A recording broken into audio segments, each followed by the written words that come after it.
الحمدللہ اللہ کے حکم اور توفیق سے نماز کو نماز نبوی کی طرح سیکھنے سمجھنے اور اس کو عمل میں لانے کی ہم کوشش کر رہے ہیں۔ اللہ ہماری ادنا سی اس کوشش کو قبول فرمائے اور اللہ تعالیٰ اس پہ اپنی رحمتوں کا نزول کرے اور حق بات ہمارے منہ سے نکلے اور دوسروں کے دل پہ اثر کرے اور ہم اور سب جہاں تک میری آواز پہنچے ہم اپنی نماز قرآن و سنت کے مطابق درست کر لیں۔ اسی سلسلے کو آگے بڑھاتے ہوئے چلتے ہیں۔ آج ہم پہنچتے ہیں جلسے پہ۔ جلسہ کیا ہے؟ دو سجدوں کے درمیان بیٹھنا۔ ابو حمیدہ سعدی رضی اللہ عنہ کی روایت ہے، آپ صلی اللہ علیہ وسلم سجدے سے اپنا سر اٹھاتے اور اپنا بایاں پاؤں موڑتے بچھاتے، پھر اس پہ بیٹھتے اور سیدھے ہوتے یہاں تک کہ ہر ہڈی اپنے ٹھکانے پر آ جاتی۔ پہلے سجدے سے سر اٹھا کر نہایت آرام اور اطمینان سے بیٹھ جاتے اور دعا پڑھتے، وہ بھی آگے ہم آپ کو بتا دیں گے۔ پھر دوسرا سجدہ کرتے۔ اب آپ دیکھیں کہ جب ہم سجدہ کرتے ہیں تو کس طرح کرتے ہیں۔ ایک مثال ہے، کسی کی نعوذ باللہ انسلٹ نہیں، ہم بھی نہ سمجھی میں کرتے رہے ہیں، غفلتیں کرتے رہے، پھر اللہ نے ہدایت تو درست کیا کہ جس طرح مرغا یا مرغی دانا چگتی ہے، ٹھونگے مارتی ہے، اس طرح اللہ اکبر ساتھ ہی اللہ اکبر دوبارہ سجدے میں۔ نماز، اور میں ہمیشہ کہتی ہوں اور کرنا کیا ہے، نماز ہی نہیں پڑھی تو پھر پیچھے رہ کیا گیا۔ اللہ کی بندگی کا سب سے پہلا اظہار ہی صحیح نہیں ہوا تو باقی آپ جتنے مرضی پھر کام کریں۔ تو اطمینان سے اللہ اکبر کہہ کے ایک سجدے سے جب اٹھنا ہے تو پھر باقاعدہ بیٹھ جانا ہے۔ آپ صلی اللہ علیہ وسلم کا معمول تھا کہ بیٹھتے وقت اپنا دایاں پاؤں کھڑا کر لیتے اور دونوں پاؤں کی انگلیاں قبلہ رخ کرتے، اور کبھی کبھی آپ صلی اللہ علیہ وسلم اپنے قدموں اور اپنی ایڑیوں پہ بھی بیٹھتے۔ یہ انشاءاللہ تصویریں ساتھ ہم سینڈ کریں گے، اس سے آپ کو اندازہ ہو جائے گا۔ نبی اکرم صلی اللہ علیہ وسلم خود بڑے اطمینان سے جلسے میں بیٹھتے، علاوہ ازیں نہ بیٹھنے والے کی نماز کی نفی فرمائی۔ لیکن افسوس یہ ہے کہ عام لوگوں کو جلسے کا علم ہی نہیں کہ ہے کیا وہ۔ جلسہ نماز میں فرض ہے اور اس میں طمانینت بھی فرض ہے۔ نبی کریم صلی اللہ علیہ وسلم کا جلسہ سجدے کے برابر ہوتا تھا۔ کبھی کبھی زیادہ دیر تک بیٹھتے، یہاں تک کہ بعض لوگ کہتے کہ آپ دوسرا سجدہ کرنا بھول گئے۔ جلسے میں صرف بیٹھنا نہیں، جلسے کی مسنون دعائیں بھی ہیں۔ سیدنا ابن عباس رضی اللہ عنہ روایت کرتے ہیں کہ رسول اللہ صلی اللہ علیہ وسلم دونوں سجدوں کے درمیان یہ پڑھتے، اللہم اغفر لی وارحمنی وعافینی وہدینی وارزقنی۔ اے اللہ مجھے بخش دے، مجھ پہ رحم فرما، مجھے ہدایت دے، مجھے عافیت سے رکھ اور مجھے روزی عطا کر۔ ہر گھر میں نماز نبوی ہونی چاہیے کیونکہ یہ صحیح حدیث کی روشنی میں لکھی گئی، اور دعاؤں کی کتاب ہونی چاہیے۔ بچپن سے بچوں کو یہ یاد کروانی چاہیے اور ہم جیسے کو ابھی ان دعاؤں کو اچھی طرح یاد کرنا چاہیے تاکہ ہمیں پتہ ہو کہ ہم نماز کا ایک اہم رکن جلسہ چھوڑیں، کیونکہ جلسہ نماز میں فرض ہے اور اس میں طمانینت بھی فرض ہے، اور اس کی یہ دعائیں جو ان سی ہیں وہ سنت سے ثابت ہے۔ اسی طرح سیدنا حذیفہ رضی اللہ عنہ سے روایت ہے کہ آپ صلی اللہ علیہ وسلم دونوں سجدوں کے درمیان پڑھا کرتے تھے، رب اغفر لی رب اغفر لی، اے میرے رب مجھے معاف فرما، اے میرے رب مجھے معاف فرما۔ 3 دفعہ بھی آپ پڑھ سکتے ہیں۔ اس کے بعد پھر آرام سے اللہ اکبر کہتے ہوئے دوسرا سجدہ کرنا ہے۔ جب آپ پورے اطمینان سے جلسے سے فارغ ہوں تو پھر دوسرا سجدہ کریں، اور پہلے سجدے کی طرح اس میں بھی بڑے خشوع اور خضوع اور کامل اطمینان سے دعا یا دعائیں پڑھیں اور پھر اٹھیں۔ اور جو سجدے کی دعائیں ہیں وہ آپ کو الحمدللہ اچھی طرح معلوم ہے۔ پہلی جو دعا ہے اس کو تو ہم کبھی بھی نہ چھوڑ سکتے ہیں نہ بدل سکتے ہیں، سبحان ربی اعلی، کم سے کم 3 مرتبہ، اور زیادہ سے زیادہ جتنی آپ کی خواہش، اور اس کے بعد کی بھی جو دعائیں ہیں سنت سے جو ثابت ہیں آپ کو نواز نبوی میں لکھی بھی مل جاتی ہیں، اور پھر آپ اس سے سر اٹھا کے جلسہ کرتے ہیں، جلسے سے پھر اللہ اکبر کہتے ہوئے دوسرا سجدہ کرتے ہیں اور پھر اٹھتے ہیں۔ جلسہ استراحت کسے کہتے ہیں؟ دوسرا سجدہ کر لینے کے بعد ایک رکعت پوری ہو چکی، اب دوسری رکعت کے لیے آپ نے اٹھنا ہے، لیکن اٹھنے سے پہلے جلسہ استراحت میں ذرا بیٹھ کر اٹھیں۔ اس کی صورت یہ ہے کہ رسول اللہ صلی اللہ علیہ وسلم اللہ اکبر کہتے ہوئے دوسرے سجدے سے اٹھتے اور اپنا بایاں پاؤں موڑتے ہوئے بچھاتے اور اس پہ بیٹھتے حتیٰ کہ ہر ہڈی اپنی جگہ پر پہنچ جاتی، پھر دوسری رکعت کے لیے کھڑے ہوتے۔ اس میں پڑھنا کچھ نہیں ہوتا، لیکن ڈائریکٹ سجدے سے سیدھا نہیں کھڑا ہونا، ہلکا سا سجدہ استراحت کرنا ہے، یعنی سیدھا ہو کے بیٹھ کے پھر کھڑا ہونا ہے۔ رسول اللہ صلی اللہ علیہ وسلم اپنی نماز کی طاق پہلی اور تیسری رکعت کے بعد کھڑے ہونے سے قبل سیدھے بیٹھتے تھے۔ جلسہ استراحت سے اٹھتے وقت دونوں ہاتھ زمین پر ٹیک کر اٹھے، کوئی حرج نہیں ہے کہ آپ بغیر ہاتھ ٹیکے اٹھنے کی کوشش کریں۔ رسول اللہ صلی اللہ علیہ وسلم جب دوسری رکعت کے لیے کھڑے ہوتے تو سورۃ فاتحہ کی قرات شروع کر دیتے، یعنی پھر آپ نے ثنا نہیں پڑھنی، ڈائریکٹ سورۃ فاتحہ پڑھنی ہے۔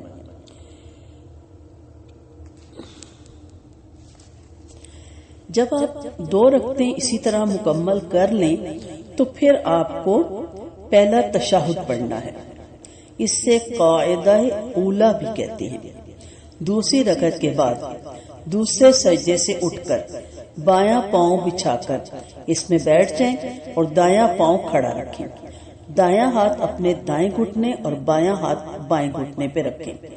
سیدنا عبداللہ بن زبیر رضی اللہ عنہ کی روایت ہے، نبی کریم صلی اللہ علیہ وسلم جب نماز میں بیٹھ کر دعا، تشہد، درود وغیرہ پڑھتے تو اپنا دایاں ہاتھ اپنے دائیں ران پر اور بایاں ہاتھ بائیں ران پر رکھتے۔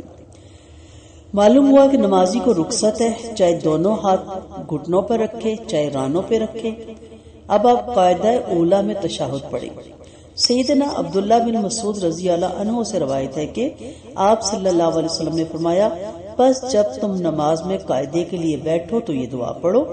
اور الحمدللہ ہم نے شروع کے لیکچر پہ اس پہ بات کی تھی، اور آخر پہ بھی میں بارہا آپ کو یاد دہانی کرواتی ہوں۔ زندگی رہی اللہ نے توفیق دی، اس سے دعا ہے کہ وہ ہم جیسے ناچیزوں سے اپنی یہ خدمت لے تو ہم آپ کو تلفظ کے ساتھ یہ یاد کروائیں گے، التحیات للہ والصلوات والطیبات السلام علیکہ، اور یہ مکمل دعا پڑھنی ہے۔ پھر آپ نے یہ بھی فرمایا، یعنی ان کلمات السلام علینا اور الصالحین کے پڑھنے سے ہر نیک بندے کو خواہ وہ زمین پر ہو یا آسمان پر نمازی کا سلام پہنچ جاتا ہے۔ سبحان اللہ۔ رسول کریم صلی اللہ علیہ وسلم درمیانی تشہد میں تشہد سے فارغ ہو کر کھڑے ہو جاتے تھے، لہٰذا درمیانی تشہد میں صرف تشہد بھی کافی ہے، اور اگر کوئی شخص تشہد کے بعد دعا کرنا چاہے تو بھی جائز ہے۔ نبی کریم صلی اللہ علیہ وسلم نے فرمایا، جب تم 2 رکعت پر بیٹھو، التحیات کے بعد جو دعا زیادہ پسند ہو وہ کرو، اور دعا سے پہلے درود پڑھنا چاہیے۔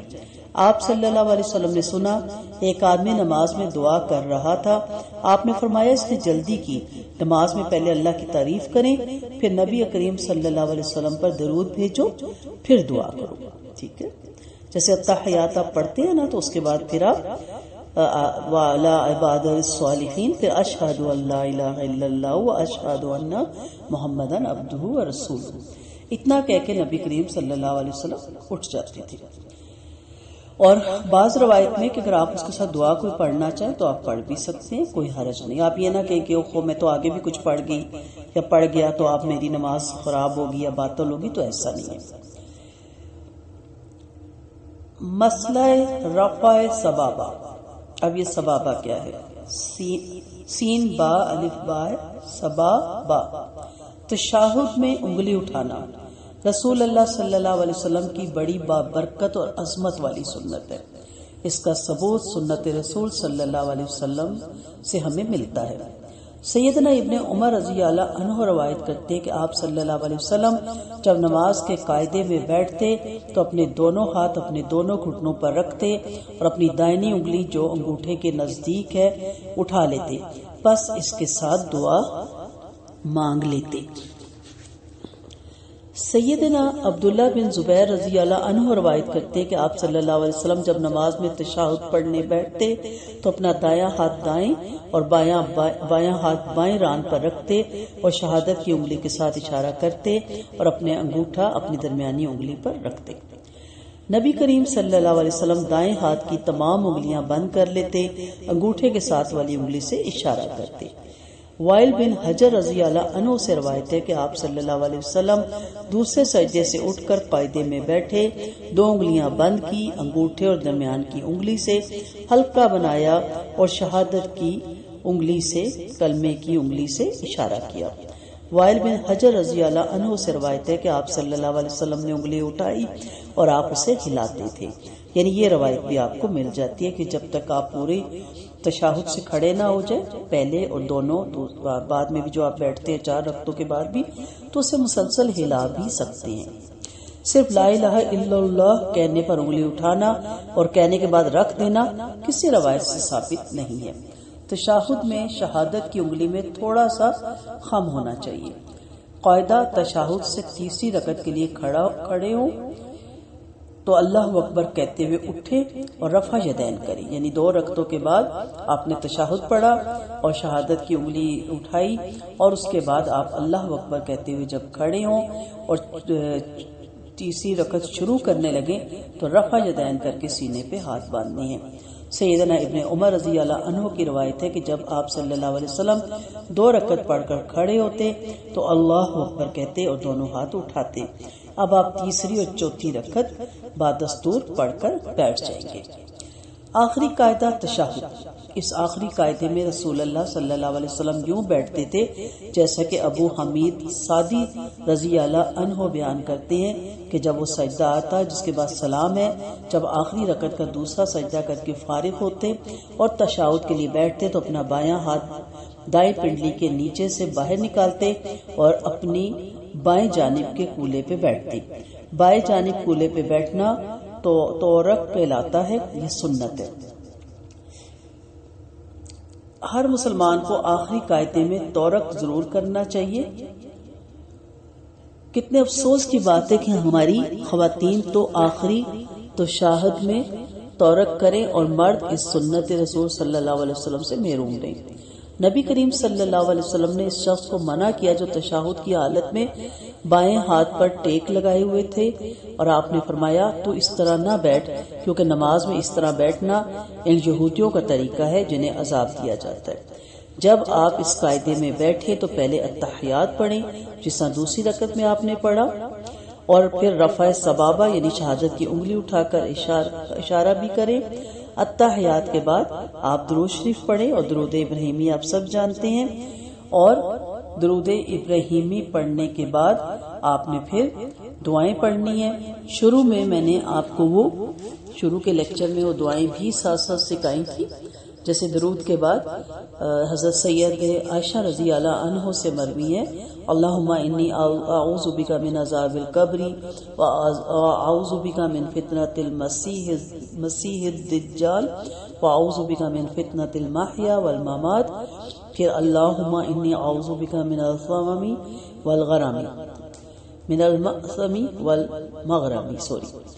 پھر اللہم انی اعوذ بک من عذاب جہنم ومن عذاب القبر ومن فتنۃ المحیا والممات۔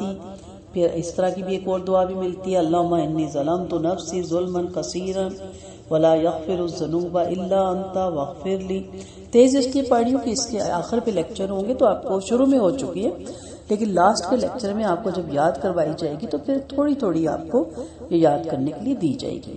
پھر ایسی بھی دعا ہمیں حضرت علی بن ابو طالب رضی اللہ عنہ سے روایت ہے، اللہم اغفر لی ما قدمت وما اخرت وما اسررت وما اعلنت، بڑی خوبصورت دعا ہے، وما اسرفت وما وما انت عالم به منی، اے اللہ تو میرے اگلے پچھلے پوشیدہ اور ظاہری تمام گناہ معاف فرما، اور جو میں نے زیادتی کی اور وہ گناہ جو مجھ سے زیادہ تو جانتا ہے وہ بھی معاف فرما۔ تو ہی اپنی درگاہ عزت میں آگے کرنے والا ہے اور اپنی بارگاہ جلال سے پیچھے کرنے والا ہے، اور تو ہی سچا معبود ہے۔ تو یہ بہت سی دعائیں آپ کو سنت سے مل جاتی ہیں۔ نماز کا جب اختتام ہو، یعنی اختتام ہو جاتا ہے دعائیں پڑھنے کے بعد، سیدنا عبداللہ بن مسعود رضی اللہ عنہ روایت کرتے ہیں کہ آپ صلی اللہ علیہ وسلم اپنا دایاں طرف سلام پھیرتے ہوئے کہتے السلام علیکم ورحمۃ اللہ، اور بائیں طرف سلام پھیرتے ہوئے کہتے السلام علیکم ورحمۃ اللہ۔ سیدنا وائل بن حجر رضی اللہ عنہ روایت کرتے کہ میں نے آپ صلی اللہ علیہ وسلم کے ساتھ نماز پڑھی تو آپ دائیں طرف سلام پھیرتے تو کہتے السلام علیکم ورحمۃ اللہ وبرکاتہ، اور بائیں طرف سلام پھیرتے تو کہتے السلام علیکم ورحمۃ اللہ وبرکاتہ۔ السلام علیکم ورحمۃ اللہ، صرف دائیں طرف والا سلام میں وبرکاتہ کا اضافہ کرتے۔ دونوں روایتیں آپ کو مل گئی۔ مزید چند احکامات دیکھتے ہیں۔ نبی کریم صلی اللہ علیہ وسلم نے فرمایا نماز میں سانپ اور بچھو نظر آئیں تو مار ڈالو۔ نماز میں بچے کو اٹھانے سے نماز باطل نہیں ہوتی۔ سیدنا ابو قتادہ رضی اللہ عنہ سے روایت ہے کہ میں نے آپ صلی اللہ علیہ وسلم کو اس حالت میں نماز پڑھتے ہوئے دیکھا کہ ابو العاص رضی اللہ عنہ کی بیٹی امامہ آپ صلی اللہ علیہ وسلم کی نواسی آپ کے کندھے پر تھی۔ آپ رکوع فرماتے تو امامہ کو اتار دیتے اور جب سجدے سے فارغ ہوتے تو پھر اسے اٹھا لیتے۔ نبی کریم صلی اللہ علیہ وسلم نے فرمایا نماز میں ادھر ادھر دیکھنا بندے کی نماز شیطان کا حصہ ہے جسے وہ اچک لیتا ہے۔ نبی کریم صلی اللہ علیہ وسلم نے نماز میں پہلو پر ہاتھ رکھنے سے منع فرمایا۔ آپ صلی اللہ علیہ وسلم نے فرمایا جب کسی کو نماز میں جمائی آئے تو اسے پوری کوشش کرنی چاہیے کہ اس کو روکے، کیونکہ اس وقت شیطان منہ میں داخل ہو جاتا ہے، تو منہ کو کوشش کر کے بند رکھنا چاہیے۔ ایک روایت میں جمائی کے وقت ہاں ہاں نہ کرو کیونکہ اس سے شیطان خوش ہوتا ہے۔ نبی کریم صلی اللہ علیہ وسلم کا فرمان ہے لوگوں کو حالت نماز میں نگاہیں آسمان کی طرف اٹھانے سے باز آ جانا چاہیے ورنہ ان کی نگاہیں اچک لی جائیں گی۔ سیدنا صاحب رضی اللہ عنہ نے سیدنا معاویہ رضی اللہ عنہ کے ساتھ آپ صلی اللہ علیہ وسلم کے ساتھ مقصورہ میں جمعہ پڑھا۔ جب امام نے سلام پھیرا تو سیدنا صاحب رضی اللہ عنہ نے کھڑے ہو کر نماز شروع کر دی۔ سیدنا معاویہ رضی اللہ عنہ کہنے لگے آئندہ ایسا نہ کرنا، کیونکہ آپ صلی اللہ علیہ وسلم نے فرمایا ایک نماز کو دوسری نماز کے ساتھ نہ ملاؤ حتیٰ کہ ان کے درمیان کلام کرو یا جگہ تبدیل کر لو۔ نبی اکرم صلی اللہ علیہ وسلم نے فرمایا نماز میں انسان اپنے رب سے مناجات سرگوشی کرتا ہے، اس لیے اسے چاہیے کہ اپنے سامنے اور دائیں جانب نہ تھوکے بلکہ اپنے بائیں قدم کے نیچے تھوکے، اور دوسرے مقام پر یہ ہے کہ یا چادر کے پلو میں تھوک کر مل لے۔ نبی کریم صلی اللہ علیہ وسلم نے فرمایا جس شخص کو نماز میں اونگ آئے تو اسے چاہیے کہ سو جائے یہاں تک کہ نیند چلی جائے۔ جو کوئی اونگنے کی حالت میں نماز پڑھے گا تو اسے کچھ معلوم نہ ہوگا، شاید وہ استغفار کرتے ہوئے اپنے آپ کو کوئی بددعائی دے دے یا گالی دے دے۔ سیدنا زید بن ارقم رضی اللہ عنہ سے روایت ہے کہ ہم نماز میں باتیں کیا کرتے تھے، پھر وَقُومُوا لِلَّهِ قَانِتِينَ آیت نازل ہوئی، ہمیں چپ چاپ رہنے کا حکم ہوا اور بات کرنا منع ہو گیا۔ اگر کوئی شخص سلام کہے تو نمازی زبان سے کچھ کہے بغیر دائیں ہاتھ کے اشارے سے سلام کا جواب دے گا، اور نمازی کو سلام نہیں کیا جائے تو بہتر ہے۔ یہ چند کچھ تنبیہات تھی جو میں نے لاسٹ میں ویسے آپ کو بتا دی، اس پہ مزید انشاءاللہ تفصیل سے بات ہوگی۔ کوئی بات سمجھ نہ آئے تو آپ ایڈمن سے پوچھ سکتے ہیں۔ اور اب اگلی جو کلاس ہماری ہوگی انشاءاللہ وہ سجدہ سہو کے بارے میں ہوگی۔ اللہ تعالی ہمیں صحیح نماز پڑھنے کی توفیق دے، نماز کو قرآن و سنت کے مطابق پڑھنے کی توفیق دے۔ اپنی دعاؤں میں یاد رکھا کریں۔ دعاؤں کی طالب رخسانہ اجاز۔ السلام علیکم ورحمۃ اللہ وبرکاتہ۔